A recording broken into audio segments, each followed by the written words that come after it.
আসসালামু আলাইকুম। অন্য মঞ্চের আলোচনায় আপনাদের সকলকে আমন্ত্রণ জানাচ্ছি। আজ আমাদের সঙ্গে আমন্ত্রিত অতিথি হিসেবে আছেন গতকালকের হিন্দু পত্রিকায় একটি সংবাদ প্রকাশিত হয়েছে। তার হেডলাইন হলো, Bangladesh says it foiled multiple attempts by India to force people into the country.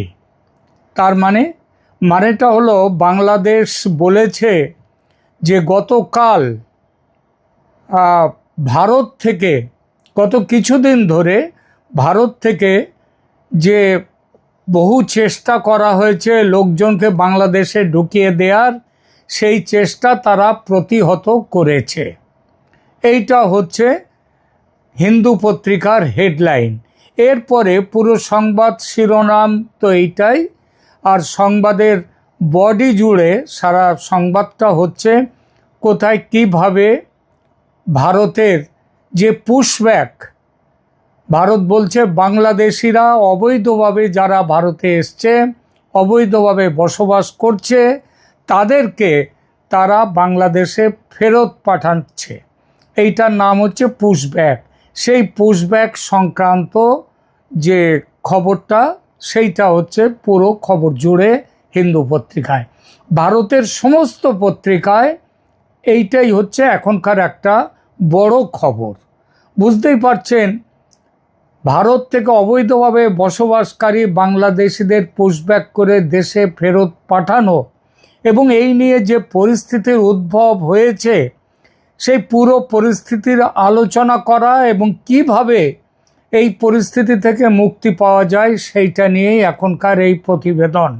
কারণ দেখবেন যে দু দেশের মধ্যে এই টানা পড়ে নেই, সেখানটায় সেই বলে না, ভাগের মা গঙ্গা পায়নার মতো। যদিও ভারতের ভাগ এখানে নেই, কিন্তু যেহেতু তারা ভারতের মধ্যে রয়েছে এখনো পর্যন্ত এবং তারা বাংলাদেশে তাদের চলে যাওয়ার কথা, সুতরাং বাংলাদেশ তাদের নিতে চাইছে না, ভারত রাখতে চাইছে না।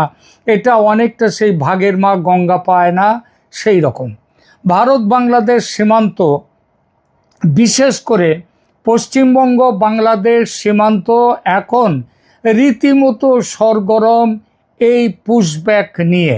রাজ্যের নতুন বিজেপি সরকার একেবারে যুদ্ধকালীন পরিস্থিতির মতো গুরুত্ব দিয়ে অবৈধভাবে রাজ্যে এসে বসবাসকারী বাংলাদেশি মুসলমানদের তাদের নিজেদের দেশে ফেরত পাঠাতে বদ্ধপরিকর।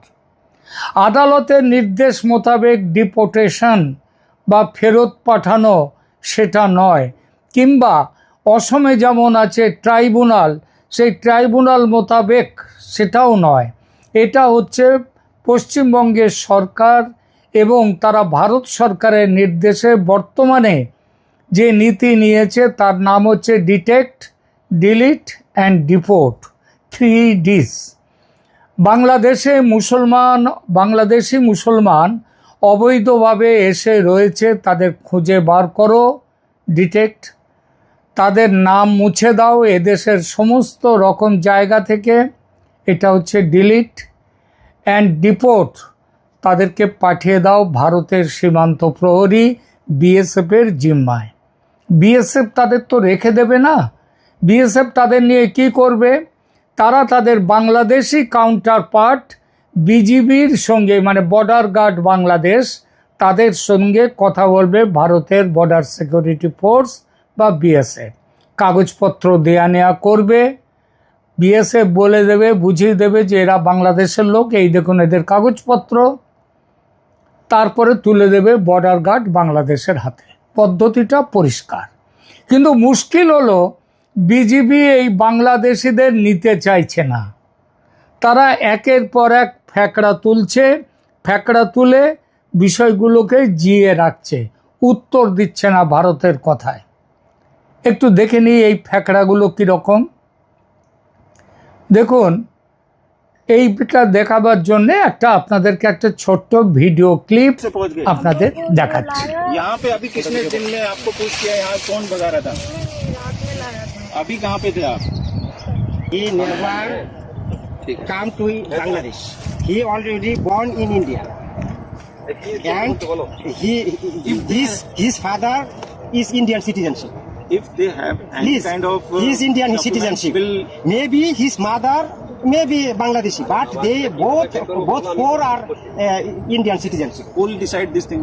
Just saying by them, it's not going to be proved until or unless there will be any kind of document. Proof our in front of. He already acknowledged. He born in India, and he never come to Bangladesh. ये And कौन सा बोल रहे थे क्या कहते हैं ये তুমি এখন কোথায় থেকে আসছো বলো? verify their না না না, দয়া identities, করো। না? তুমি ইন্ডিয়াতে কতদিন আগে অ্যারেস্ট হয়েছো বলো? কতদিন আগে? এক সপ্তাহ আগে ইন্ডিয়াতে অ্যারেস্ট হয়েছো। তারপরে এখানে আসছো কতদিন হলো? এখানে কখন আসছো? যেখানে বাড়ি তোমরা সেখানে থাকো। আচ্ছা তুমি রাইট মেনে নিলাম, তুমি ইন্ডিয়াতে ছিলা, ইন্ডিয়া থেকে এক সপ্তাহ আগে অ্যারেস্ট হয়েছো, অ্যারেস্ট হয়ে এখানে আসছো, ইন্ডিয়া থেকে তোমাকে এখানে নিয়ে আসছে কোন দিন? কোন দিন? मैटर ये है देखो मुनीम, গতকালকে আসছো? কোথা থেকে আসছো? ইন্ডিয়া থেকে না বাংলাদেশ থেকে? the whole কোন জায়গা থেকে? issue is about the identity. ইন্ডিয়ার কোন প্রদেশ থেকে আসছো? বনগা ইন্ডিয়া। তাহলে তাহলে আর কি বোঝাতে চাচ্ছে? সে ইন্ডিয়াতে অ্যারেস্ট হয়েছে এক সপ্তাহ আগে, সে গতকালকে আসছে, তাহলে কিভাবে why way are pushing? Main issue is about their identity. They are Bangladeshi nationals. First thing, I second. guess they are Bangladeshi nationals, Second but thing, there are listen to legal me. way. But there are legal way. Listen to me. You are showing our reward. You are trying to push him in He Bangladesh. had not tried or But pushed they them. already acknowledged. Will not go for this. What they কি দেখলেন এই video ক্লিপে? একটি পরিবার ভারত বাংলাদেশ সীমান্তের no man's land এলাকায় আগাছার জঙ্গলের মধ্যে বসে আছে। তাদের একদিকে ভারতের বিএসএফের জওয়ান, আর একদিকে বিজিবি রক্ষীরা। বিএসএফের জওয়ানরা বাংলা জানে না, কম কথা বলছে। বাংলাদেশি রক্ষীর মাতৃভাষা বাংলা, সে নিজের কথা পরিবারটির মুখে বসিয়েও দিচ্ছে। সে বলছে যে পুরুষটি বাংলাদেশি ভারতে এসেছিল, ভারতের একটি মেয়েকে বিয়ে করেছে, তাদের বাচ্চা হয়েছে, সেই স্ত্রী ও বাচ্চা তো ভারতীয়, তাহলে বাংলাদেশ তাদের নেবে কেন? কিন্তু একথা বলছে না সে সেই বাংলাদেশি পুরুষকে নেবে কিনা, সেটা কিন্তু বলছে না। কথাবার্তা শুনে বোঝা যাচ্ছে দু দেশের মধ্যে এই পরিবারের কাগজপত্র বিনিময় হয়নি, অথবা হয়ে থাকলেও কোনো ফয়সালা হয়নি। তারই মধ্যে বিএসএফ সম্ভবত তাদের কাঁটা তারের বেড়া পার করে নোম্যান্স ল্যান্ডে পাঠিয়ে দিয়েছে, সম্ভবত রাতের অন্ধকারে। আর বেচারারা সেই থেকে আগাছার জঙ্গলে বসে আছে। আবার এটাও হতে পারে যেমনভাবে চুপি চুপি বর্ডার ডিঙিয়ে একসময় ভারতে ঢুকেছিল তারা, তেমনি এখন চুপি চুপি সীমান্ত পেরিয়ে ফিরে যেতে চাইছে, পারেনি, ধরা পড়ে গেছে বিজিবির হাতে। আর বিজিবি তাদের এনে রেখেছে নোম্যান্স ল্যান্ডে। এটা হতে পারে। যেটাই হোক, ভারত বাংলাদেশ দুদিকে প্রত্যাখ্যাত হয়ে ছোট ছোট বাচ্চা নিয়ে পরিবারটি বসে আছে আগাছার জঙ্গলের মধ্যে। খাদ্য নেই, পানীয় নেই, গরমকাল, সাপের প্রাবল্য এ সময় বেশি, যে কোনো মুহূর্তে সাপের কামড় খেতে পারে ওই জল জঙ্গলের মধ্যে। ঝড় বৃষ্টি এলে মাথা গোঁজার জায়গা নেই, ওখানেও বসে ভিজতে হবে তাদের। এবং কোন দিকে তারা যাবে, কোন দেশে তারা যাবে, তার কোনো ঠিক ঠিকানা নেই। ভাগ্যিস পশ্চিমবঙ্গের রাজনৈতিক দলগুলো এবং মিডিয়া ব্যারনদের, ওই আনন্দবাজার অ্যান্ড কোম্পানি, তাদের সেকুলারিজমের বেগ এখন অনেকটা স্তিমিত, কমে গেছে। তার উপর কেন্দ্র রাজ্য দু জায়গাতে বিজেপি সরকার, তাই রাজপথে মানবতার এহেন দুরবস্থা দেখেও কলকাতায় কিংবা বাংলাদেশে, পশ্চিমবঙ্গে কোথাও কোনো মিছিল মিটিং নেই। কেউ ভুলেও বলছে না এভাবে মানুষের সঙ্গে অমানুষিক আচরণ বাঙালির ঐতিহ্য বা সংস্কৃতি নয়। তাদের নীরবতা দেখে এটুকু অন্তত ধরে নেওয়া যায় যে তারাও চায় এই অবৈধ বাংলাদেশিরা ভারত থেকে বিদায় হোক। আবার বাংলাদেশের দিকে দেখুন, সেখানকার রাজনৈতিক ও নেতা ও বুদ্ধিজীবীদের দিকে তাকান, তারা অবশ্য পশ্চিমবঙ্গের বুদ্ধিজীবীদের মতো সেকুলার কোনো কালেই ছিল না। থাকলে বাংলাদেশ ক্রমশ হিন্দু শূন্য হওয়ার পথে যেত না। আমার মনে পড়ছে 2017 সালে মিয়ানমার থেকে রোহিঙ্গাদের বিরাট আকারে চলে আসার সময়ের কথা। শেখ হাসিনা তখন সরকারে, তিনি ওই 15-20 লাখ রোহিঙ্গাদের নিতে খুব একটা আগ্রহী ছিলেন না। কিন্তু বাংলাদেশের সব রাজনৈতিক দল, ধর্মীয় নেতারা, মিডিয়া, বুদ্ধিজীবী সম্প্রদায় একেবারে হই হই করে রোহিঙ্গাদের আশ্রয় দেওয়ার পক্ষে ঝাঁপিয়ে পড়েছিল। বলেছিল, আমরা মুসলমান, ওরাও মুসলমান, আমরা ভাই ভাই, ভাই ভাইকে না দেখলে কে দেখবে। শেখ হাসিনাকে অগত্যা ছুটে যেতে হয় রোহিঙ্গাদের স্বাগত জানাতে। আজ যখন বিদেশি রোহিঙ্গারা নয়, স্বদেশি মুসলিম ভাইরা ভারত তাদের থাকতে দিচ্ছে না, এই জন্যে দেশে ফিরে আসতে চাইছে, তখন শুনছে তাদের দেশের মানুষ, বাংলাদেশের মানুষ, বাংলাদেশের নেতারা বলছে তাদের আসতে দেয়া হবে না।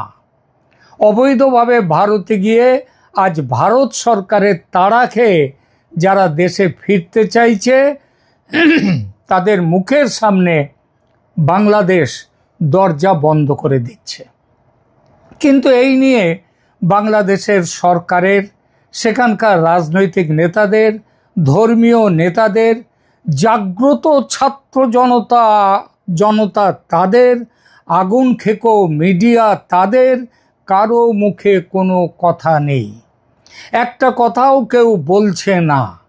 রোহিঙ্গাদের বেলা যারা এত দরাজ দিল, তাদের নিজেদের স্বজাতি ও স্বদেশী ভাইদের জন্য তারা একেবারে চুপ।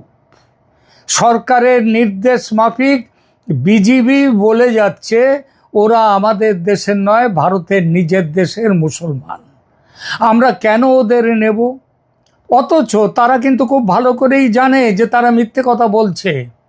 ফিরে আসতে চাওয়া সীমান্তে ভিড় জমানো মানুষরা যে সবাই বাংলাদেশ থেকে একদিন গিয়েছিল ভারতে এবং এখন ফিরতে চাইছে ভারত সরকারের তাড়া খেয়ে, এটা বাংলাদেশ মানতে চাইছে না, তারা মানবে না বলছে।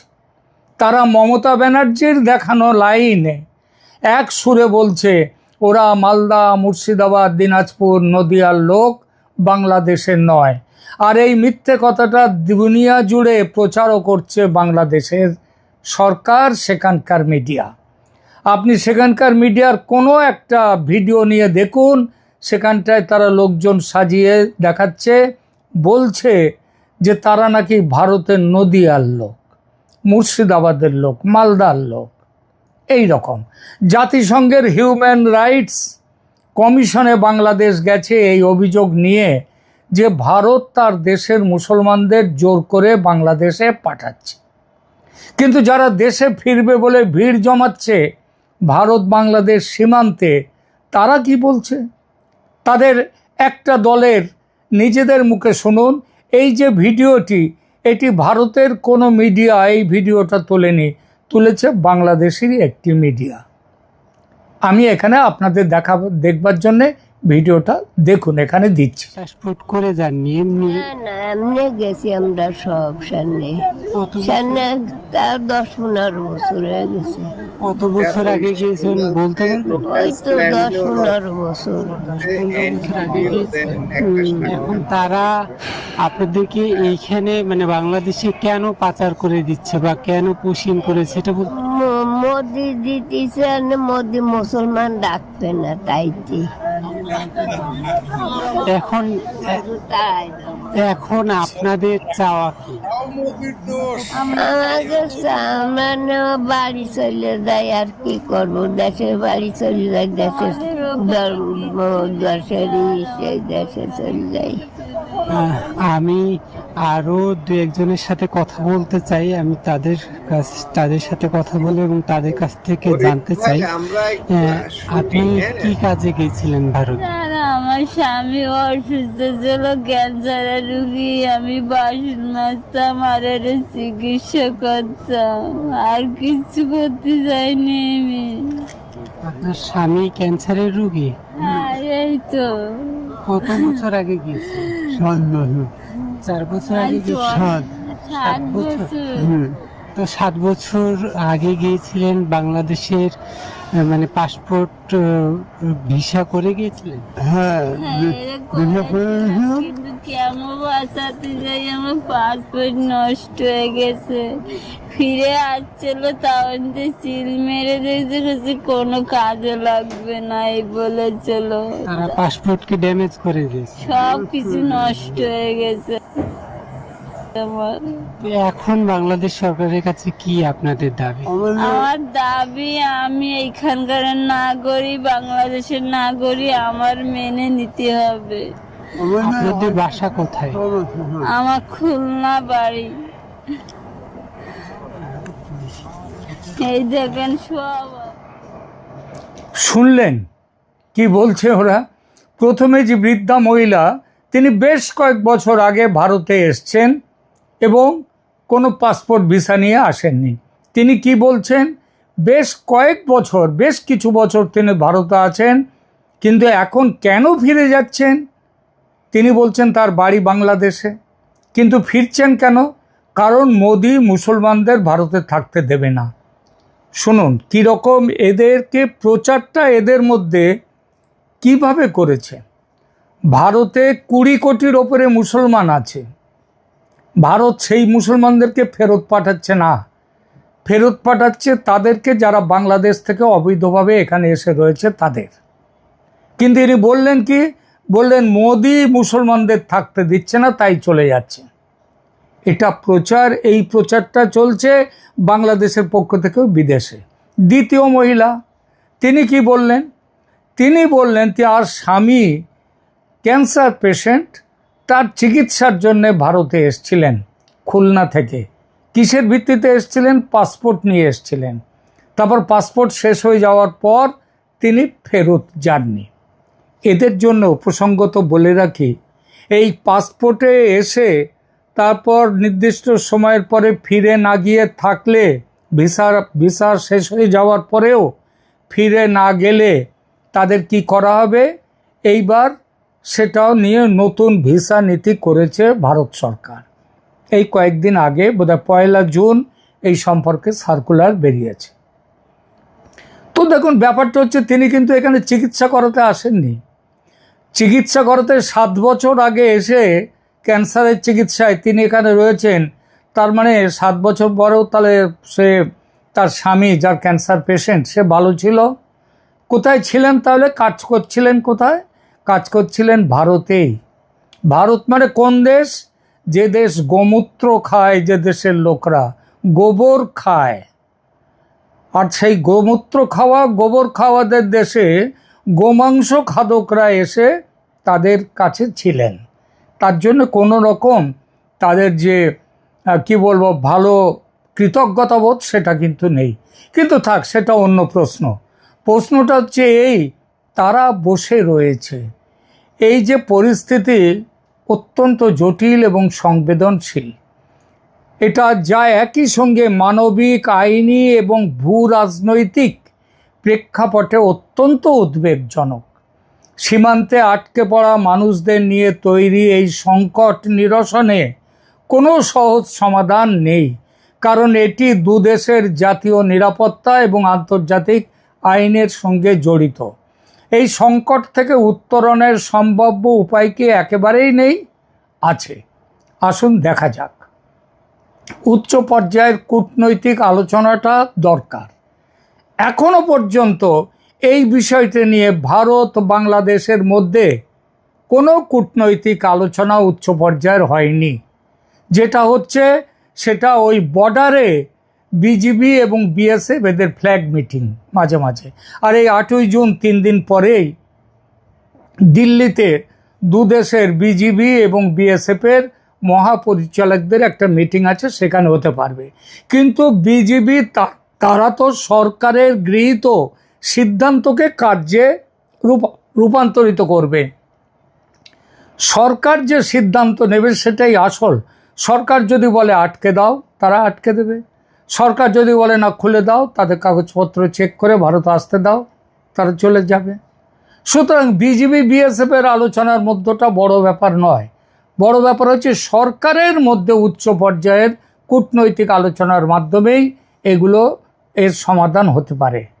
সীমান্ত ব্যবস্থাপনা নিয়ে বিজিবি এবং বিএসএফের মধ্যে নিয়মিত বৈঠকগুলো এই বিষয়ে কার্যকর ভূমিকা নিতে পারে।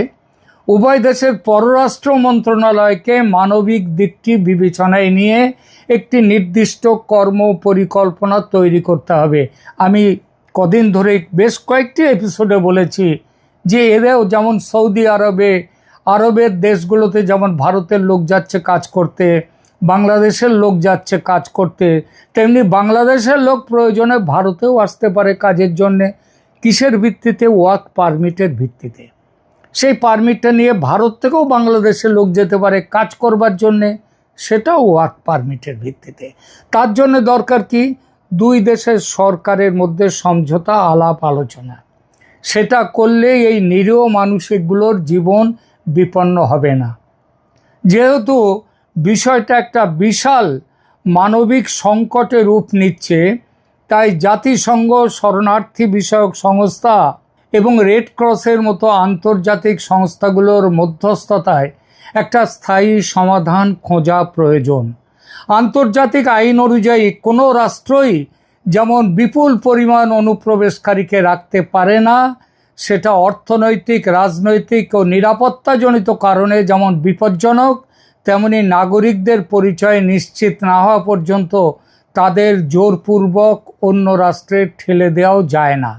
আবার এই পরিচয় নিশ্চিতকরণের কাজটা যদি আজে বাজে কারণ দেখিয়ে অনির্দিষ্টকাল আটকে রাখা হয়, সেটাও কখনোই মেনে নেওয়া যায় না। বাংলাদেশ কিন্তু এটাই করছে।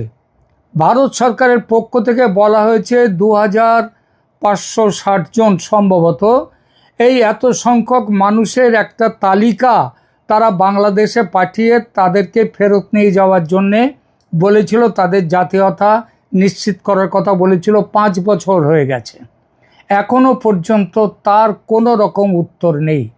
বাংলাদেশ স্রেফ চেপে বসে আছে এবং বাংলাদেশ এটা এক নাগাড়ে করেও যাচ্ছে।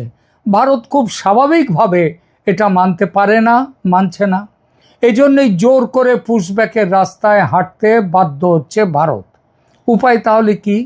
দুই দেশের সরকারের উচ্চ নেতৃত্বকে এক জায়গায় বসতে হবে। ওই বিজিবি আর বিএসএফ বসে কোনো কিছু সিদ্ধান্ত হতে পারে না।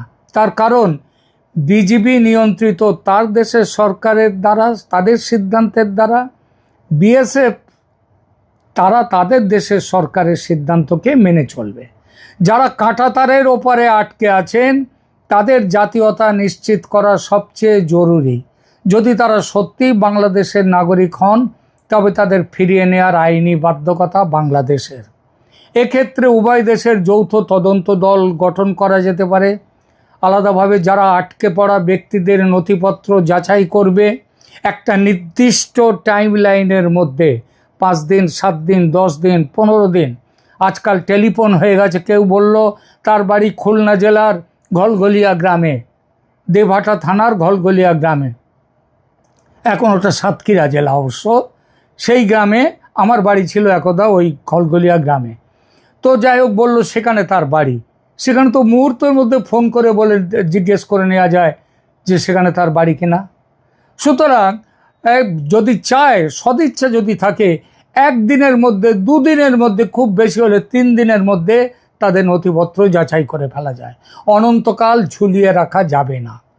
দ্বিতীয়ত, যদি তারা বৈধ নাগরিক হন, তবে যথাযথ আইনি প্রক্রিয়ায় তাদের পুনর্বাসনের ব্যবস্থা করতে হবে। প্রয়োজনে পুনর্বাসনের ব্যাপারে আন্তর্জাতিক সাহায্যের ব্যবস্থা করতে হবে। আপনারা অনেকেই হয়তো জানেন যে 1971-এ যখন শরণার্থীদের ঢল নেমেছিল ভারতে, তখন সেই পূর্ব পাকিস্তান, বাংলাদেশ যেটাই বলেন না কেন, সেখান থেকে শরণার্থীদের একটা বড় অংশ পশ্চিমের দেশগুলো তারা তাদের দেশে নিয়েছিল। সেখানে তাদেরকে উদ্বাস্তু হিসেবে আশ্রয় দিয়েছিল। এখানেও সেরকমভাবে নিতে পারে। রোহিঙ্গাদেরকে যেভাবে বাংলাদেশ নিয়েছে, পৃথিবীর অন্য কয়েকটা দেশও কিছু কিছু রোহিঙ্গাদের নিয়েছে। রোহিঙ্গাদের পাসপোর্ট দেওয়া হয়েছে। মোহাম্মদ ইউনূস 1 লক্ষ পাসপোর্ট দিয়ে গেছেন রোহিঙ্গাদের, তারা বিভিন্ন দেশে ছড়িয়ে পড়ছেন। তো এইভাবে ভারত থেকে যারা ফেরত যাবেন, প্রয়োজনে তাদের সাহায্যের জন্য বিশ্ব সংস্থাকে, এই বিভিন্ন সংস্থাকে এগিয়ে আসতে হবে। বর্ষাকালের আগে পরিস্থিতি ভয়াবহ হওয়ার সম্ভাবনা, তাই অবিলম্বে আন্তর্জাতিক নিয়ম মেনে একটি হিউম্যানিটেরিয়ান করিডোর বা মানবিক সহায়তার ব্যবস্থা করাও প্রয়োজন। তাদেরকে এই নোম্যান্স ল্যান্ডের ওই আগাছার জঙ্গলের মধ্যে তাদেরকে না রেখে তাদেরকে প্রয়োজনে বাংলাদেশের ভেতরে করিডোর করে নিয়ে গিয়ে রাখা হোক সেখানে, এবং তাদেরকে মানবিক সহায়তা দেয়া হোক। যতক্ষণ পর্যন্ত কূটনৈতিক সিদ্ধান্ত না হচ্ছে তাদের ব্যাপারে চূড়ান্ত, ততক্ষণ ওই সব মানুষের জন্য খাবার, চিকিৎসা এবং অস্থায়ী আশ্রয়ের ব্যবস্থা করা জরুরি, যাতে তারা প্রতিকূল আবহাওয়ায় প্রাণ না হারায়। ওই বাঘের এই সাপের কামড়ে কিংবা অসুখে বিসুখে যাতে তাদের প্রাণ না যায়। এরপরে ভূ রাজনৈতিক সচেতনতা বৃদ্ধি করতে হবে। এটা আপাতত যারা আছে, কিন্তু দীর্ঘমেয়াদী সমাধানের জন্য ভারত ও বাংলাদেশের মধ্যে সীমান্ত নিরাপত্তা কড়া করতে হবে। ভারত যে কাঁটা তারের বেড়া দিচ্ছে তা অত্যন্ত জরুরি, এবং সেটা দেয়া তাদের সম্পন্ন করতে হবে খুব তাড়াতাড়ি। এছাড়া অভিবাসন আইনকে কড়া করার প্রয়োজন, কারণ অবৈধ অনুপ্রবেশ রোধ করা প্রত্যেকটা দেশের অধিকার। ভারতের সে অধিকার অবশ্যই আছে। আগে যাই থাকুক না কেন, ভারত গত 75 বছর ধরে ভারত যে পথে চলেছে তাতে বেড়েছে। শুধু হিন্দু উদ্বাস্তু আসেনি, মুসলমানরাও হাজারে হাজারে চলে এসছে, লাখে লাখে চলে এসছে, এমনকি কোটিতে চলে এসছে বাংলাদেশ থেকে ভারতে। এটা ভারত কোনো ধর্মশালা নয় যে এই রকমভাবে অনির্দিষ্টকাল ধরে যে খুশি ভারতে আসবে বসে যাবে, এবং এটা বাংলাদেশকে মেনে নিতে হবে। এই সংকটের সমাধান শেষ করি। এই সংকটের সমাধান কোনো একটি পক্ষ এককভাবে করতে পারবে না। এটা দুই দেশের সরকার এবং প্রয়োজনে আন্তর্জাতিক সম্প্রদায়ের সমন্বিত উদ্যোগ দাবি করে, বিশেষ করে দেশে ফেরার পর তাদের পুনর্বাসনের জন্য। মানবিক দৃষ্টিভঙ্গি থেকে দেখলে পরিচয় বা রাজনৈতিক বিতর্ক যাই থাকুক না কেন, শিশু ও সাধারণ মানুষের জীবনের সুরক্ষা নিশ্চিত করা সবচেয়ে বড় অগ্রাধিকার হওয়া উচিত। প্রিয় দর্শক, এই বিষয়ে আপনার কি মনে হয় কমেন্ট করে জানান। আর এই বিষয়ে গঠনমূলক আলোচনা জানতে, বুঝতে, অংশ নিতে সাবস্ক্রাইব করুন।